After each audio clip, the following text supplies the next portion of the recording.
Hola, ¿qué tal? Muy buenas noches, 8:45, momento de las noticias. Mi nombre es Juan Carlos Sandoval y le presento nuestros titulares. Banco Industrial, siempre de tu lado, presenta los titulares.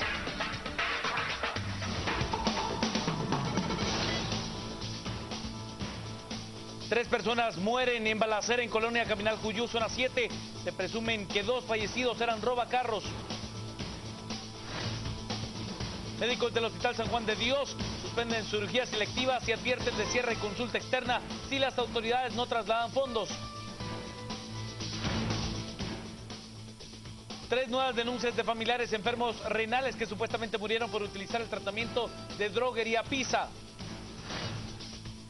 Partido líder pide al Ministerio Público que investigue a quienes protestan contra Manuel Mandizón en sus actividades políticas. El FBI allana las oficinas de la CONCACAF en Miami en busca de evidencia que ligue a altos directivos con sobornos y retrocomisiones. Banco Industrial, siempre de tu lado, presentó los titulares. Comencemos con las noticias. 3 muertos luego del intento de robo de un vehículo y una balacera. 3 muertos luego de un enfrentamiento armado entre un padre de familia y 2 supuestos robacarros. Todo sucedió en la 30 Avenida y 8ª Calle de la Zona 7, en la colonia Caminal Juyú 1. Era ya pasado el mediodía cuando, según versiones preliminares, 2 supuestos ladrones de carros de nombre Bali Anuar Velázquez y Abisair Hernández Gómez, de 28 y 23 años, esperaron a que Carlos Díaz García, de 26 años, sacara su vehículo de la casa. Cuando este salía a la calle en su carro, los individuos se le acercaron y con pistolas en mano le pidieron su propiedad. Este comenzó a forcejear. Dentro de la casa estaba el padre de la víctima, don Carlos Díaz, quien al escuchar y ver lo que sucedía, sacó su arma de fuego y comenzó a disparar a los presuntos delincuentes. Fue entonces cuando se desató el enfrentamiento armado. En el tiroteo falleció el dueño del auto, mientras que los 2 delincuentes también cayeron, no sin antes herir al padre de la víctima. Un tercer delincuente se encontraba en otro automóvil esperando a sus compañeros, pero este logró huir. El sector ha sido denunciado como peligroso por sus habitantes. La balacera se dio a plena luz del día. Médicos del Hospital San Juan de Dios advierten de medidas de hecho, esto ante la falta de insumos y de fondos. Los médicos del Hospital San Juan de Dios anuncian a la población y a las autoridades que a partir de este miércoles se suspenden las operaciones selectivas. Si no se hace esto, los doctores no podrán atender las operaciones de emergencia. Todo es debido a que hay un déficit del 54% en el nosocomio. Se cancelan las cirugías electivas a partir del día de hoy para tratar de sostener las cirugías de emergencia. Si no suspendemos las cirugías electivas, colapsa la emergencia. Ya más colapsado de lo que estamos nosotros, ya no podemos. Pero aún hay más. Los galenos advierten que a partir del lunes 2 de junio, la atención en la consulta externa será suspendida. Al no asignar la ampliación y la cuota anual presupuestaria, inmediatamente nos veremos en la necesidad, a partir del día 2 de junio del 2015, de cerrar las consultas externas, para no engañar más a la población y darle mala atención. Además de todo eso, los médicos piden que el ministro de Salud, Luis Enrique Monterroso, se vaya por incompetente. Exigimos la renuncia y la destitución del ministro y de sus viceministros por ser incapaces y mentirosos. El presupuesto del Hospital San Juan de Dios necesario para su funcionamiento es de 483 millones de quetzales, mientras que el presupuesto asignado es de 284 millones, a los que se suma la deuda del 2014, que son 133 millones de quetzales. Las noticias nacionales son presentadas por Azúcar de Guatemala. Y luego de la advertencia de la Junta Directiva del Hospital San Juan de Dios de cancelar la consulta externa, si la deuda de ese hospital no se cancela, el ministro de Salud aseguró que su responsabilidad son las gestiones financieras, pero la buena administración y ejecución de fondos asignados depende del director y la junta directiva del hospital, que son ellos los encargados de vigilar y evitar que siga el robo hormiga dentro del nosocomio y usar los fondos asignados para el pago de deuda. Desde el martes le asignaron 15 millones de quetzales al hospital para el pago de deuda, aseguró el ministro. Si el lunes cierran sería porque no supieron estratégicamente hacer la cancelación de los recursos de los 15 millones que se les dieron ayer, y en la próxima reunión de la COPEP de Finanzas Públicas van a estar ya cargados los 67 millones adicionales. En consecuencia es gerencia y administración a lo interno. Y algo importante de mencionar: el ministerio no está dividido porque hay un hospital que desea actuar de una manera autónoma. El ministerio es un todo que tiene 3 niveles, 44 hospitales, 29 áreas de salud, 23 programas y 49.000 personas pertenecen a un solo Ministerio de Salud Pública. Dividirnos en este momento es lo peor porque aísla un esfuerzo, y lo importante es que debemos de estar juntos en esto. La responsabilidad de gestión de recursos la puedo hacer a partir de que yo vea resultados. Si no hay productividad, si hay robo de los insumos adentro de los hospitales, si hay mal manejo financiero administrativo, si hay cobro de comisiones, para mí es muy complicado hacer gestión, porque necesito que tenga la solvencia moral de decirme se saneó el sistema y entonces me da recursos. Pero mientras yo vea que el dinero que llega se lo roban, se piden comisiones, se va por el robo hormiga, cuando yo vea que ese dinero no se está invirtiendo adecuadamente, es robarle al pueblo de Guatemala sus impuestos. Y el San Juan de Dios en muchos momentos y por años está hipotecado por la corrupción, está hipotecado por esa situación. En la medida que la Junta Directiva se comprometa a sanear a lo interno los procesos de corrupción, en esa medida la gestión de recursos de mi parte va a ser mucho mayor, pero buscando que sea de conjunto el esfuerzo por resolverla. Se presentan 3 nuevas denuncias de pacientes renales muertos luego de que se les administrara el tratamiento de la droguería Pisa. Esto se une, por supuesto, al caso llamado X-Pisa. Acción Ciudadana, en representación de familiares de 3 pacientes que fallecieron luego de recibir el tratamiento de diálisis peritoneal con la empresa Pisa, presentó una denuncia en el Ministerio Público contra el gerente y subgerente del Seguro Social. La denuncia, según indicaron, es porque los directivos sabían que la empresa no cumplía con los requerimientos para realizar el tratamiento de diálisis peritoneal y, sin embargo, no hicieron nada por detener el contrato. Estamos presentando 3 denuncias más que se refiere a familiares de pacientes que fallecieron, que se están sumando a las denuncias ya presentadas. Estos son familiares de pacientes que fallecieron durante el tratamiento con droguería Pisa de Guatemala y que se están adhiriendo a esta denuncia.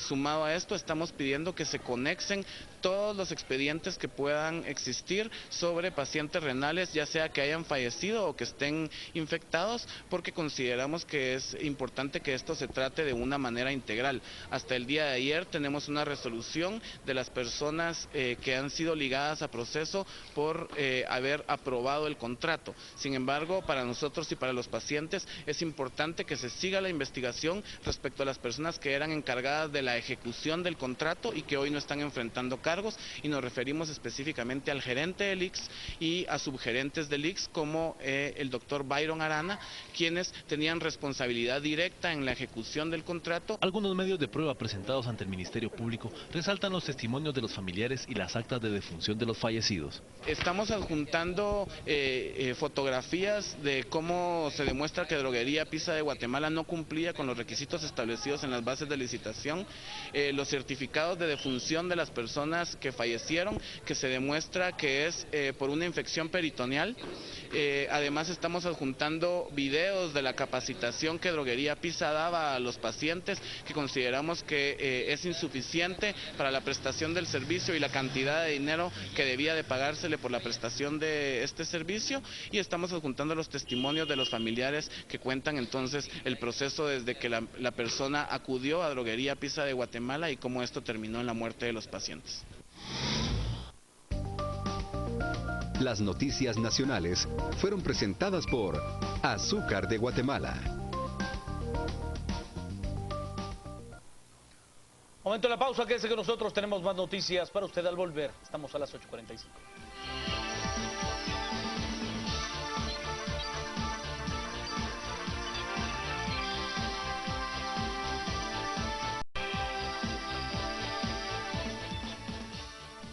Sigamos con las noticias más importantes del día. Familiares de personas cuyos cuerpos se encuentran enterrados en el Hospital General, en el Cementerio General de la Zona 3, están intentando a toda costa poder rescatar esos restos, ya que hay derrumbes que han afectado buena parte del cementerio. Doña Sofía quiere retirar los restos de su esposo y su yerno que se encuentran inhumados en el Cementerio General, antes que los nichos donde están sus seres queridos se derrumben y que los restos queden al fondo del barranco de la Zona 3, donde nunca podrá visitarlos. Nosotros lo que queremos es que nos den un mausoleo aquí o que nos den permiso para sacarlo y llevarlo a otro lado. ¿Y usted corre por todo? Sí, nosotros corremos con... el señor Rochón? Ellos dicen que es por el riesgo que... El área que dice que puede que él no quiere exponer a su gente, que su gente se vaya a ir al barranco. Doña Sofía, igual que decenas de personas, esperan la pronta autorización del administrador del cementerio para la exhumación respectiva, ya que las lluvias pueden impedirlo. Pero usted va a ver, señorita, ahí hay un espacio todavía donde se puede trabajar. Sí, están sacando gente ahí en la orilla y no quiere el señor colaborar. El loco se hace que camina para allá, que camina para acá.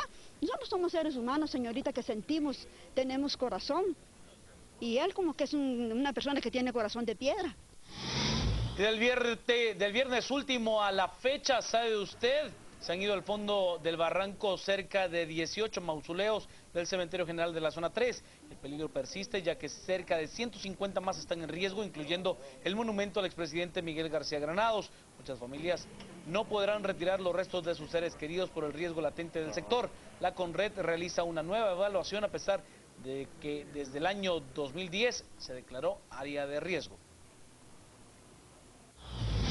Nosotros tenemos en el área de riesgo aproximadamente unos 50, 60 mausoleos. Ahora el área que acordonamos completamente son aproximadamente de 100 a 120 mausoleos los que están dentro de esa área. El Partido Libertad Democrática Renovada, líder, ha pedido al Ministerio Público que se investigue a aquellas personas que se presentan a los eventos políticos de esa agrupación y pues usan el lema "no te toca".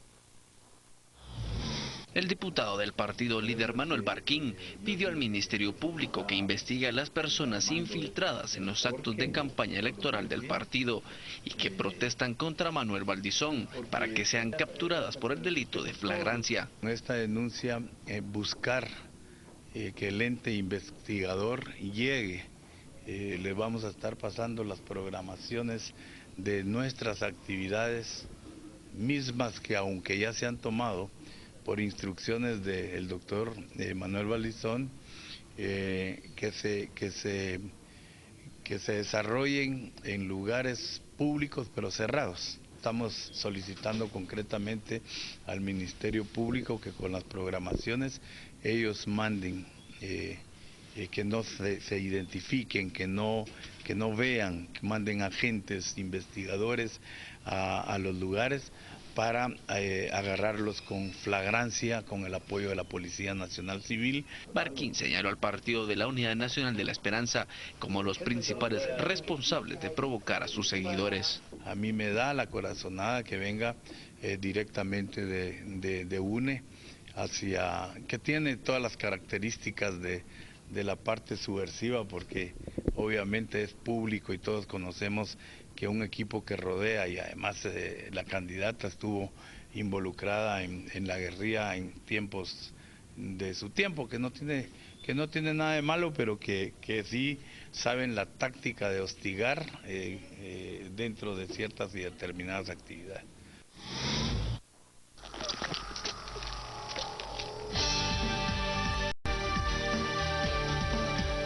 ¿Sabe usted? Un grupo de magistrados, exmagistrados y también jueces han pedido que la titular de Corte Suprema de Justicia y también presidenta de la Cámara Penal, Blanca Aída Stalin, renuncie a su cargo. Esto por las implicaciones legales que ha tenido en el caso Expisa su hijo, Otto Molina Stalin.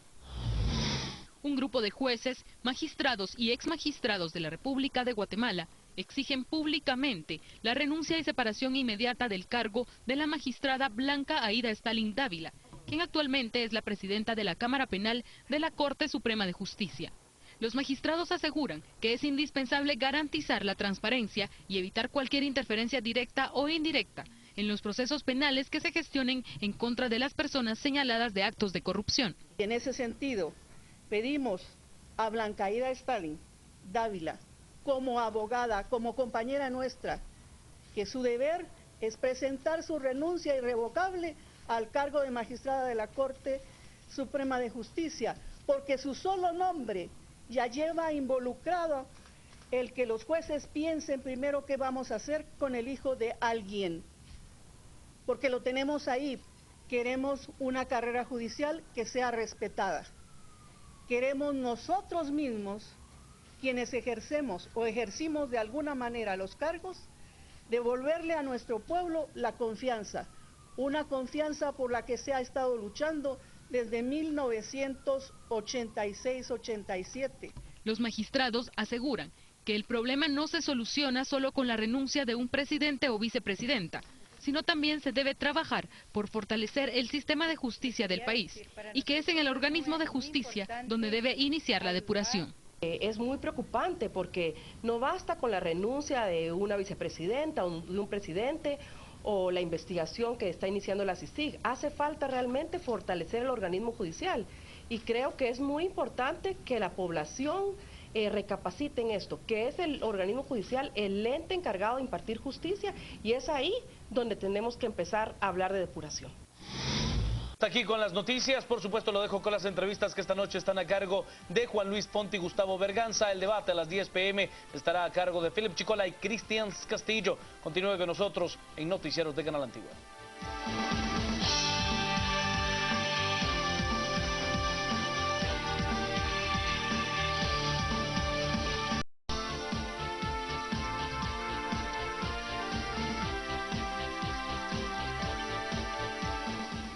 Buenas noches, bienvenidos a las 8:45, hoy día miércoles. Gustavo Berganza y Juan Luis Font. Estamos listos ya y con gran gusto para recibir a nuestras invitadas de esta jornada. Se trata de integrantes y ex integrantes del organismo judicial guatemalteco, la ex magistrada de Corte de Apelaciones y ex supervisora general de tribunales, María Eugenia Villaseñor, se encuentra hoy con nosotros, y está con nosotros también Claudia Escobar, ex magistrada de apelaciones, también magistrada dimitente electa para esta judicatura, y ella renunció a ese cargo ante los vicios en el proceso de postulación. Está con nosotros también la juez de familia Vilma Díaz. A las 3 les damos la bienvenida. Gracias por acompañarnos a las 8:45, y le explicamos a nuestros televidentes que las hemos invitado a conversar esta noche porque ustedes han hecho una expresión pública de rechazo a la permanencia de la magistrada Blanca Stalin de la Corte Suprema de Justicia en esa magistratura, después de que se conociera que su hijo está directamente involucrado, está ya sindicado, de participar en una estructura que terminó contratando de manera fraudulenta a una empresa que ofrecía medicamentos y tratamientos a enfermos renales. Por lo menos 11 de ellos fallecieron. Gracias por estar con nosotros. Va a parecer obvio, pero ¿por qué Blanca Stalin y solo Blanca Stalin? Bueno, en realidad ella es la presidenta de la Cámara Penal, y ella está también en algunos de los casos que han salido a luz. Hay indicios de una participación.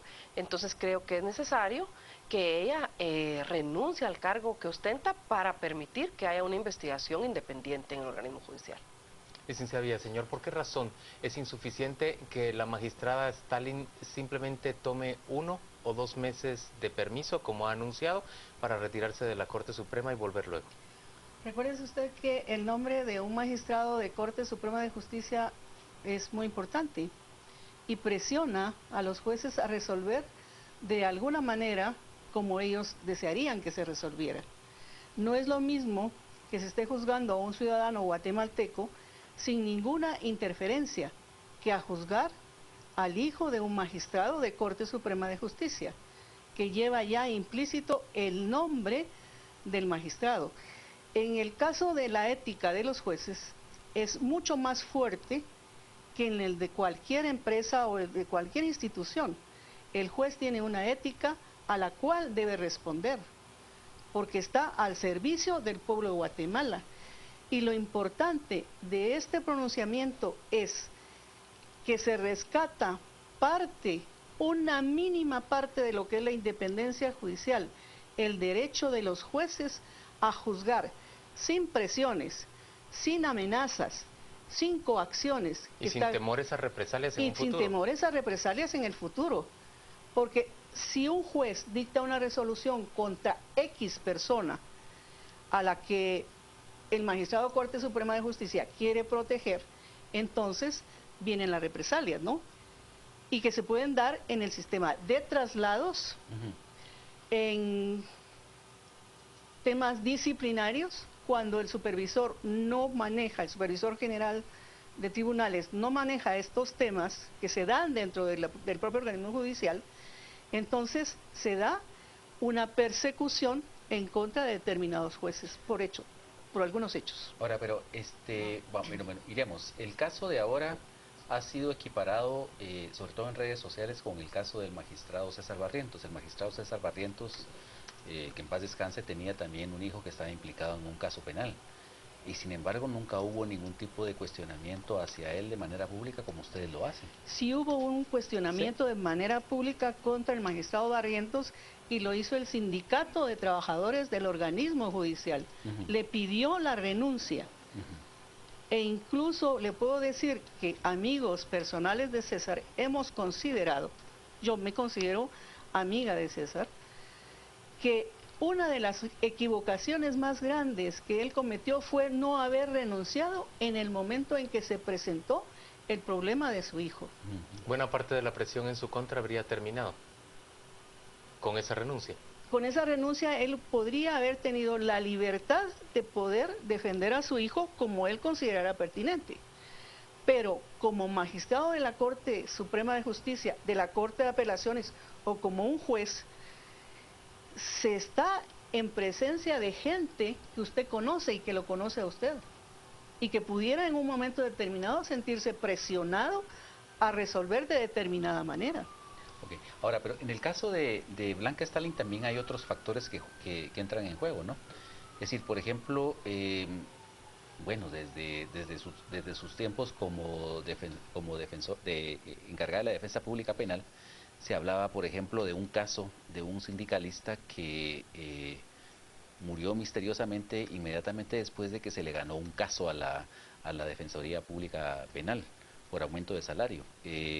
También se habló también de todo el tráfico de influencias que había en el caso de las elecciones de la Corte, en donde ella, se mencionaba, prácticamente alineaba a los abogados de la Defensoría para votar por determinado candidato.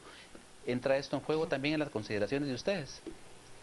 Claro que sí, de alguna manera ya hay muchos rumores, hay muchos comentarios, se han dado muchas situaciones en contra de la magistrada que en un momento dado vienen a afectar a toda la Corte, a todo el organismo judicial.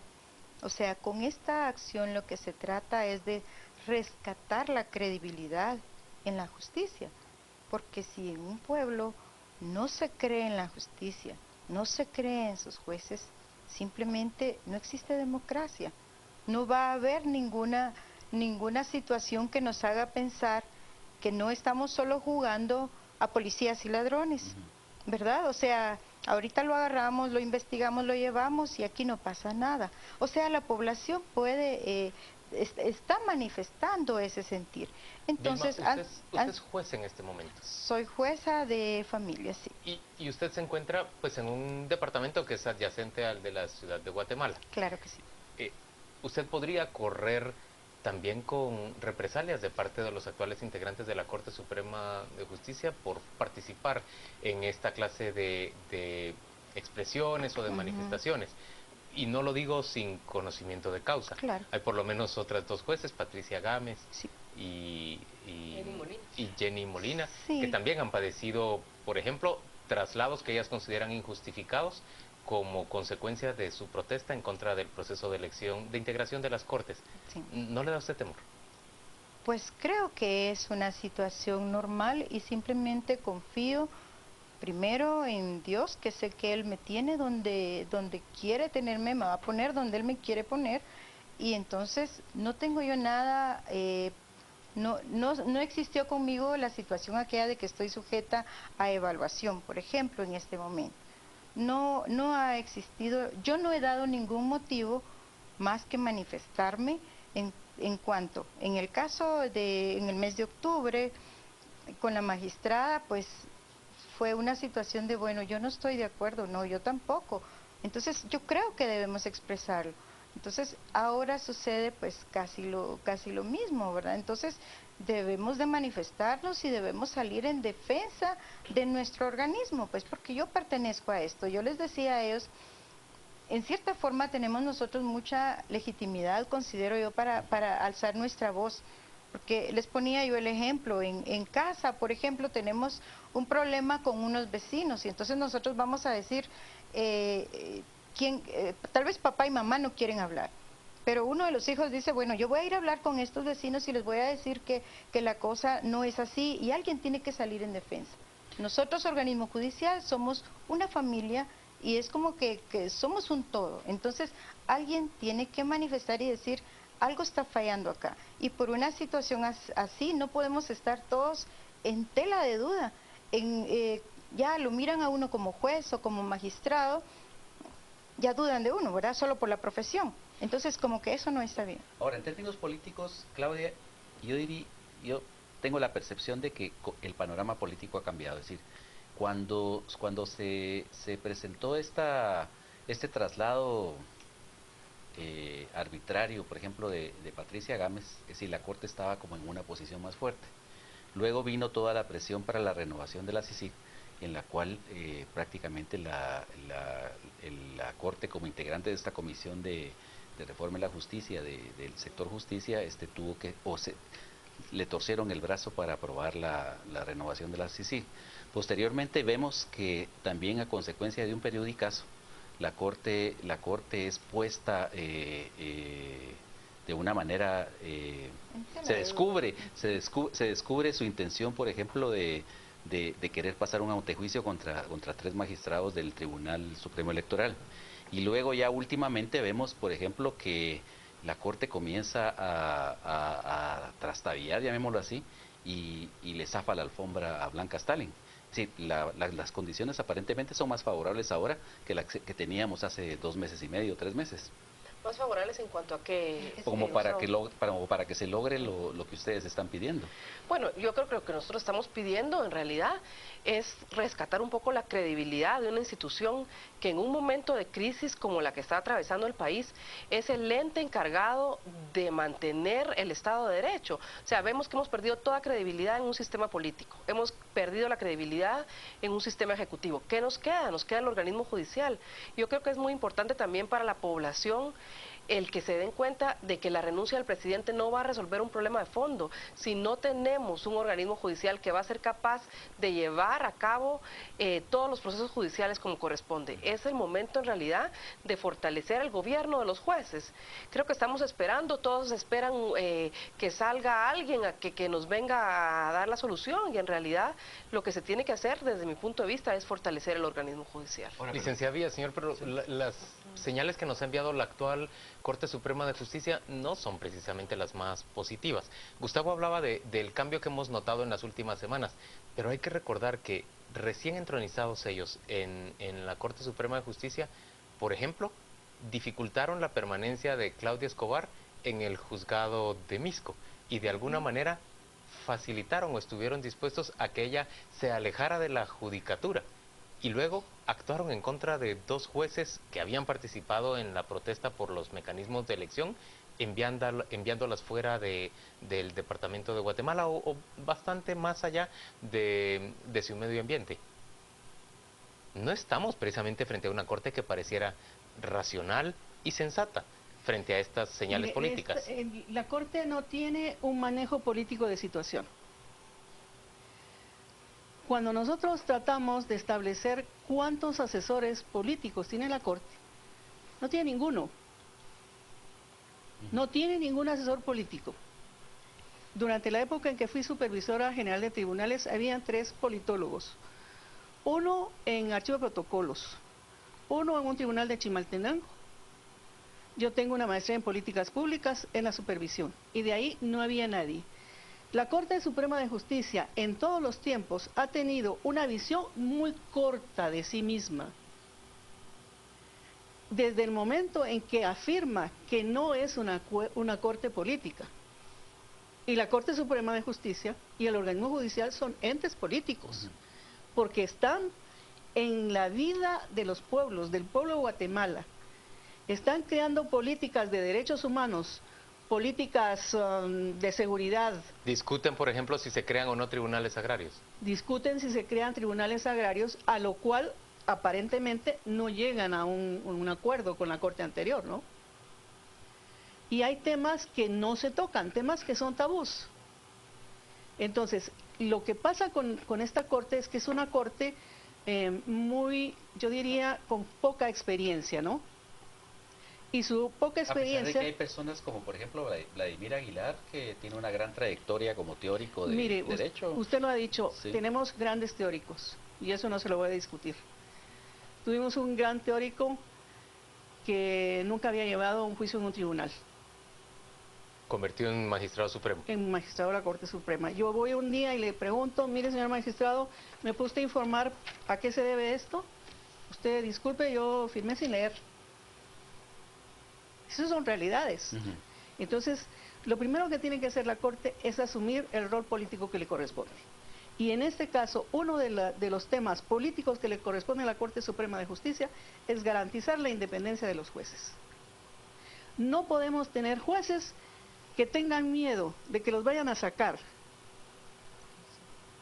otros de que los vayan a trasladar, otros a los que no les hablen, y otros que se enojen por las resoluciones que se han dictado. Entonces, debe haber racionalidad en el tema de trabajo de la Corte Suprema y ponerse a discutir realmente qué problemas hay.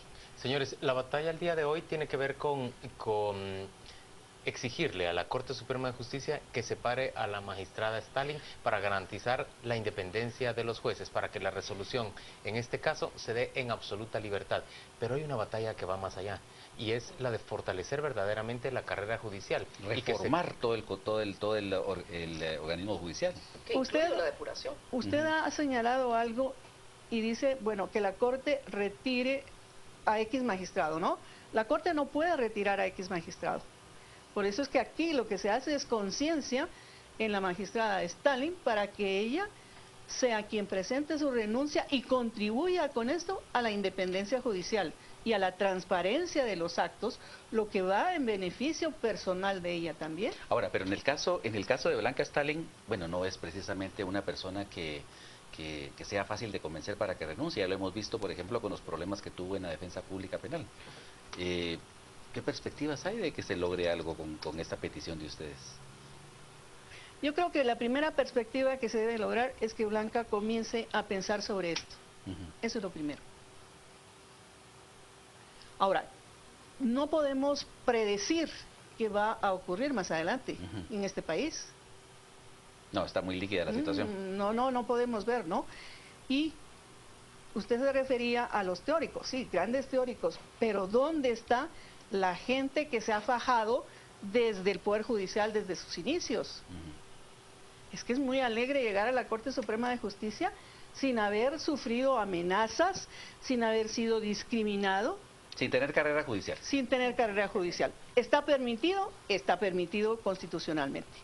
Pero aquí lo que reclamamos es, y lo reclamamos quienes hemos participado del Poder Judicial con honradez, con dignidad, y que hemos puesto en juego incluso nuestra propia vida, la de nuestra familia.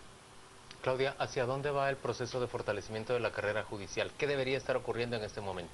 Bueno, debiera estar ocurriendo en realidad una reforma de todas las leyes del sector justicia, de la ley de la carrera judicial, por ejemplo, que fortalezca un régimen disciplinario que permita que efectivamente, al ser evaluados, los jueces que no llenan los registros necesarios puedan salir, porque si no hablamos de un proceso de depuración dentro del propio organismo judicial, no estamos hablando de fortalecimiento.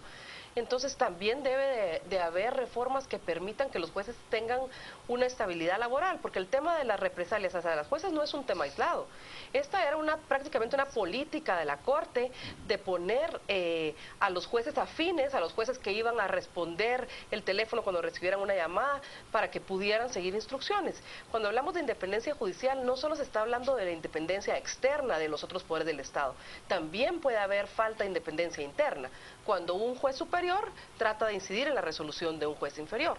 Entonces, creo que es necesario que se haga una reforma en todas esas políticas y en las leyes necesarias para que haya en realidad una garantía al ciudadano de que sus casos se van a resolver con independencia e imparcialidad.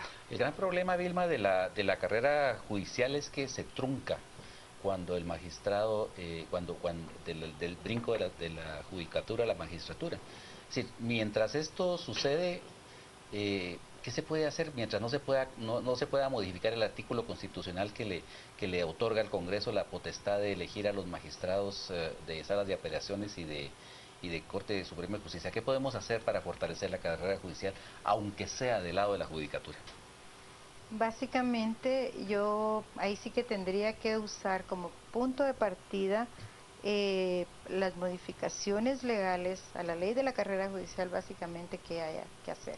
O sea, sin asidero legal no podemos hacer nada, ¿verdad? O sea, pueden existir muchas situaciones de toda índole, pero si estas no tienen una regulación concreta, o sea, como decimos, algo que nos dé las reglas del juego, no podemos caminar. ¿Ya está esa discusión emergiendo del lado de los jueces? Del lado de los jueces no. ¿No? Del lado de los jueces no.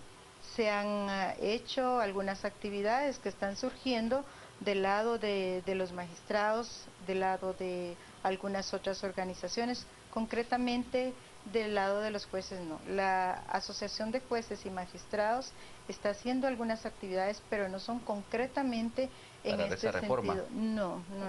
Entonces solo todo está en estudios, todo está en análisis nada más. Señoras, gracias a las 3 por acompañarnos hoy a las 8:45. Vamos rápidamente con nuestro compañero Juan Carlos Sandoval, quien nos dice cómo reaccionan los televidentes en redes sociales frente a esta conversación. Gracias, Juan Luis. Buenas noches. Vamos a las redes. En Twitter tenemos una serie de mensajes. Por supuesto, también será el tema de discusión de esta noche a las 10 p.m. Ani Méndez Vides nos dice: en la toma de las decisiones de los fallos judiciales, la CSJ debe de ser netamente jurídica, no política, nos dice Johnny. Adicionalmente, que renuncie por abuso de poder. Su hijo trabaja, entre comillas, en la CGC y ganaba muy bien, haciendo nada, es lo que dice Johnny. Vilma nos dice: ser juez no debe ser sinónimo de ser mafioso, urge sacar a los que han hecho un burdel de la justicia. Fernando, la credibilidad por mucho la perdieron los 3 poderes del Estado. Y Rosso nos plantea que agallas las de las jueces que están en Canal Antiguo. Admirable es lo que se plantea esta noche a través de Twitter. Estaremos utilizando el hashtag Renuncia Stalin como nuestro hashtag de la noche a las 10 p.m. En el análisis estarán Cristian Castillo y Philip Chicola. Sigo, nosotros estamos en Noticieros de Canal Antigua a las 8:45.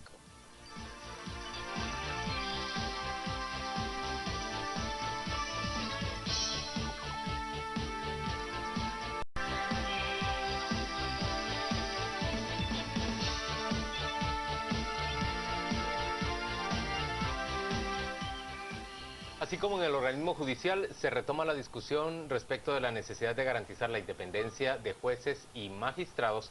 En el legislativo y en términos generales en el ambiente político en Guatemala, vuelve a retomarse frente a las protestas del movimiento ciudadano que buscan ponerle límite a los políticos.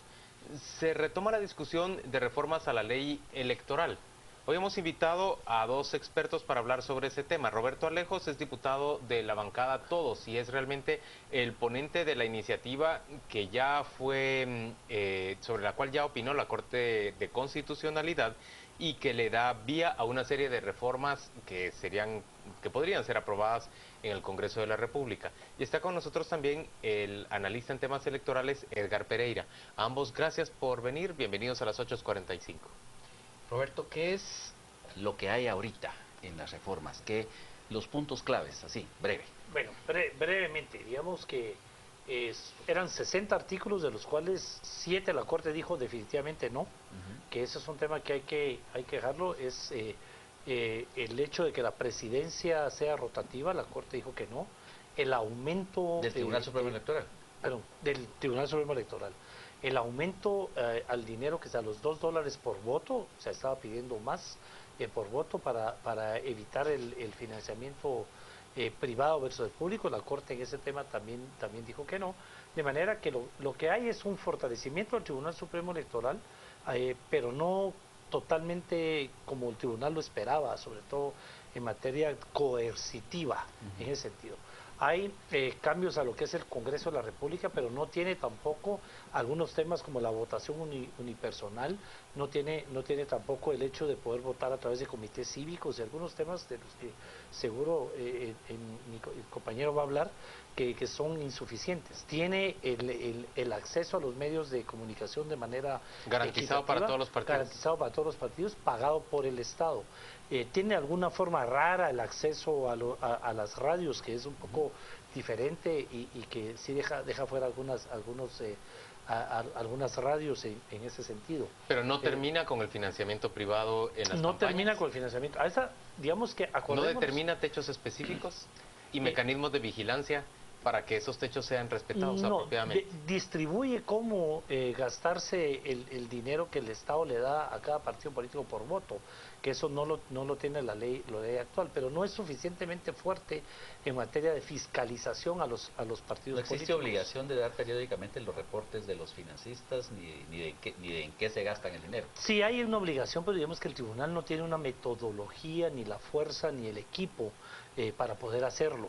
Entonces los reportes al final son reportes difíciles de controlar. El tribunal depende, por ejemplo, del medio de comunicación, que sea el medio el que rinda el informe, porque el tribunal tendría que gastarse mucha plata en crear un equipo de monitoreo, por ejemplo. Entonces, lo que hay es bastante, pero hay 2 o 3 temas todavía polémicos en ese tema y no tiene muchos de los temas que la población está exigiendo en la calle. Ahí voy con ese punto, Edgar Pereira. En este momento la población está exigiendo realmente ponerle límites a los políticos. Límites en términos concretos de dónde proviene el dinero con el que hacen campaña, cuánto dinero pueden utilizar y sobre todo garantizar igualdad de oportunidades para todos los partidos. Y límite de reelección. Bueno, ese es lo primero que la población está pidiendo es transparencia, después límites, sobre todo la reelección. La gente no quiere que hayan reelectos, eso es clave. El otro tema es el financiamiento. Hasta hace unos 2 años el financiamiento público era mal visto por mucha gente. Esa percepción ha cambiado mucho.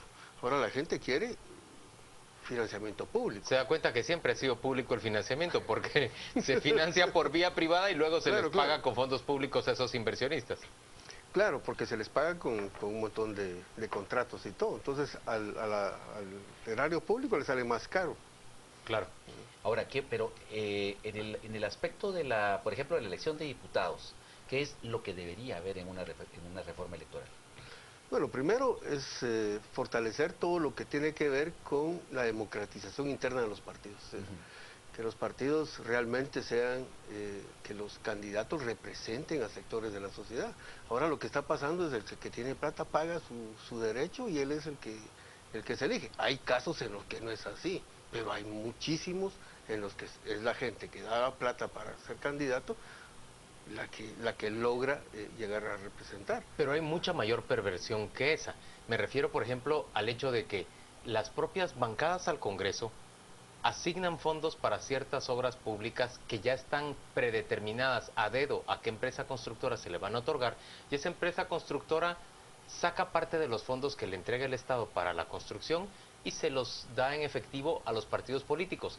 Los grandes partidos en realidad financian su campaña electoral de manera millonaria con fondos públicos. ¿Cómo podemos ponerle límite a eso, diputado Lejos? Digamos que ahora ya no es así, ahora se volvió peor porque el listado geográfico, como se llamaba, ya no lo puede tocar el Congreso de la República. Eso lo cambiamos en la legislatura pasada y salió peor, porque ahora van a negociar con el señor ministro de Comunicaciones o ministra de Comunicaciones y entonces resulta que no te cito, no te interpelo, no te molesto a cambio de que se le asignen estas obras en el presupuesto a estas empresas y de esa manera es que Por eso Alejandro Sinibaldi fue uno de los ministros menos citados en el Congreso de la República. Yo creo que nunca fue citado, y hay que admitirlo, ¿verdad?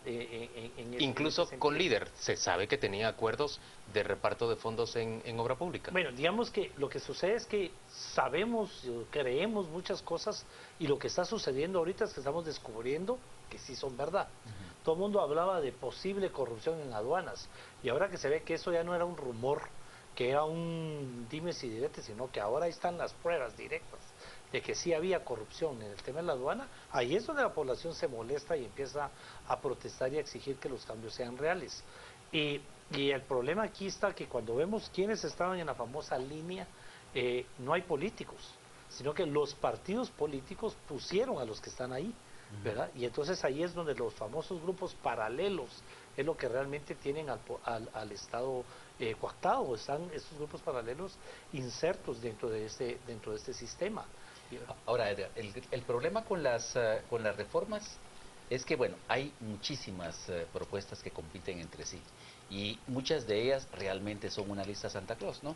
Bueno, hay mucho de eso, pero en la actualidad pienso que ya se ha ido uniformizando algunas cosas que son claves. Bueno, ya no existe esa propuesta maximalista que había antes. Por se ejemplo, ha ido reduciendo, es decir, ahorita ya hay temas claros. Primero, democratización interna de los partidos. En eso coinciden Tribunal Supremo Electoral, el consorcio y CONAREP. CONAREP, ahí coincidimos todos. Okay. Y eso no está en la ley que está ahorita esperando tercera lectura. Y si hay muy poco, porque lo quitaron.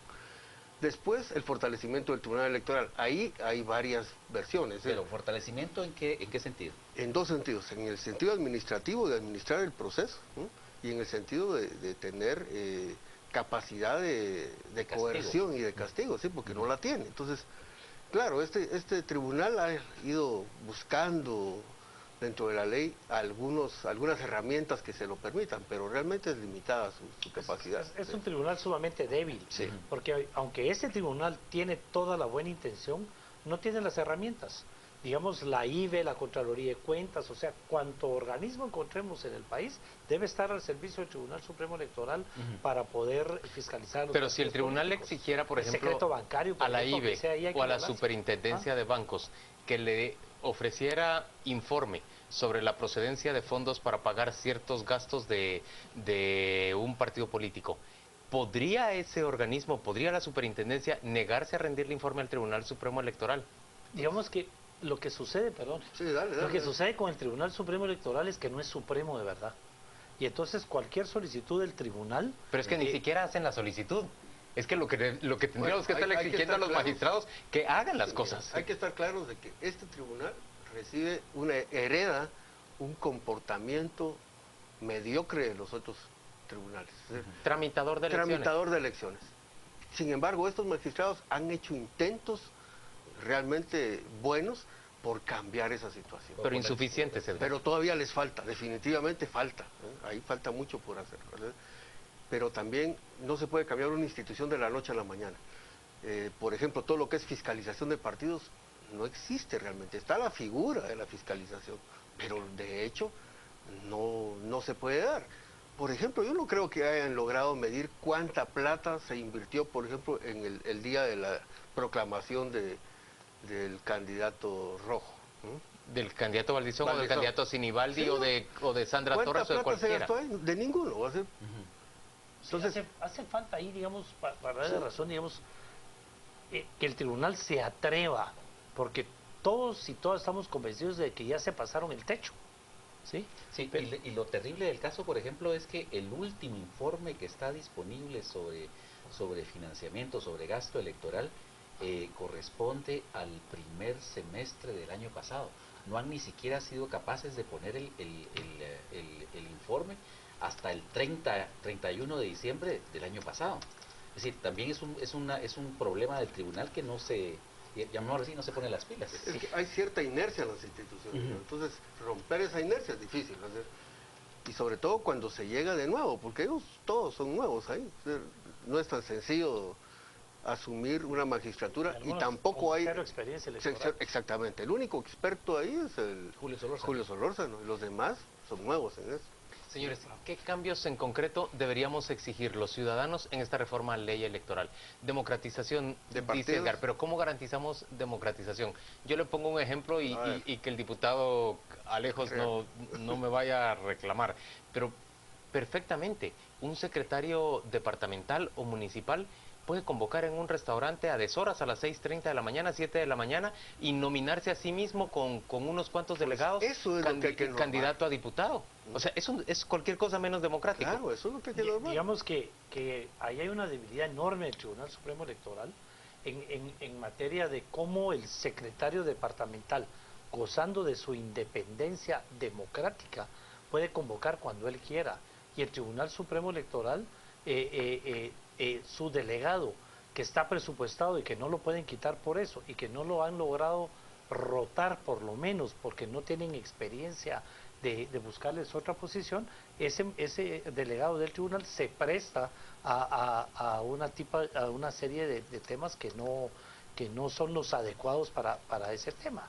Y entonces hay mucho que hacer, mucho que hacer, pero digamos en materia del Tribunal Supremo Electoral hay que fortalecerlo, es cierto, pero también hay que exigirle al tribunal, digamos, ya debimos haber suspendido a 3 partidos políticos que hace rato se gastaron el techo de campaña, pero el informe del que habla Gustavo es sobre el dinero que el Estado les da.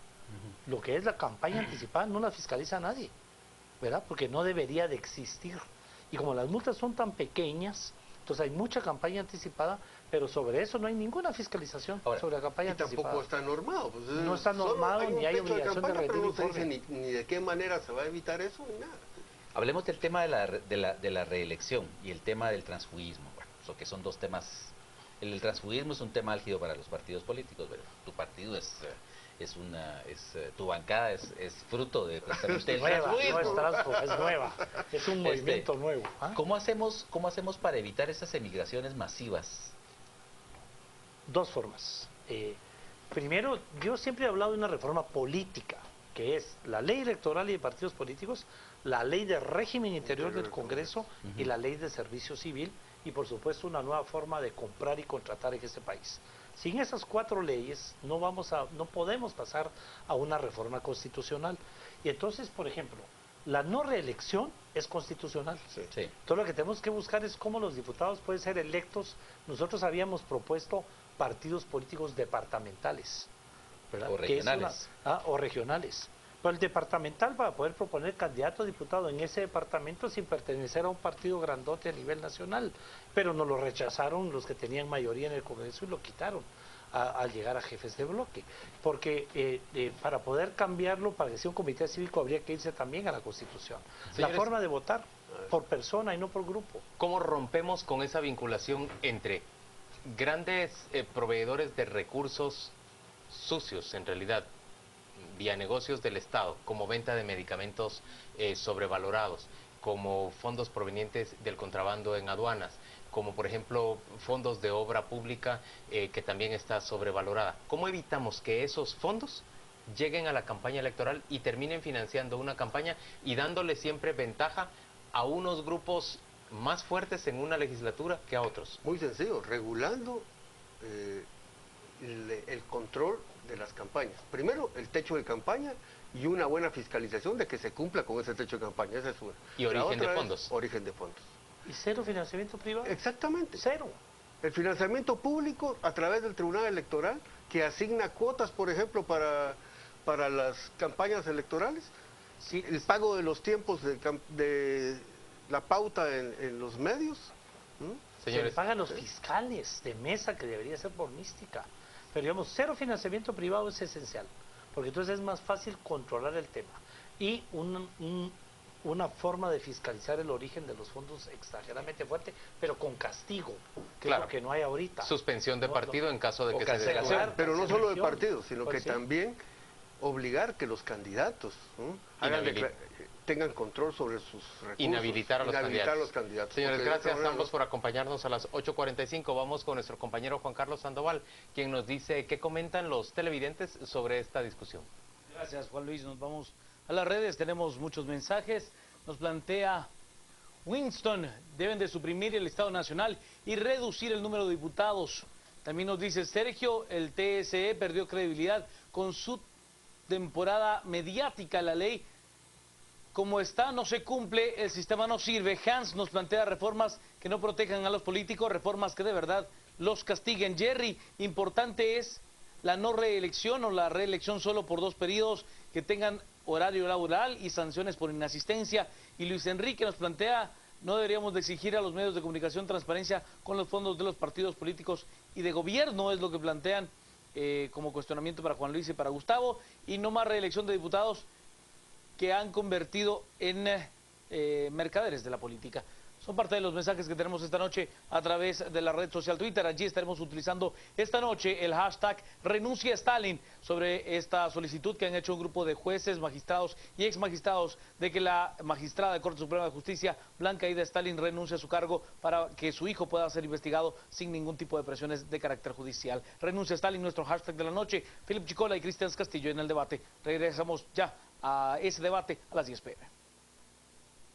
Los deportes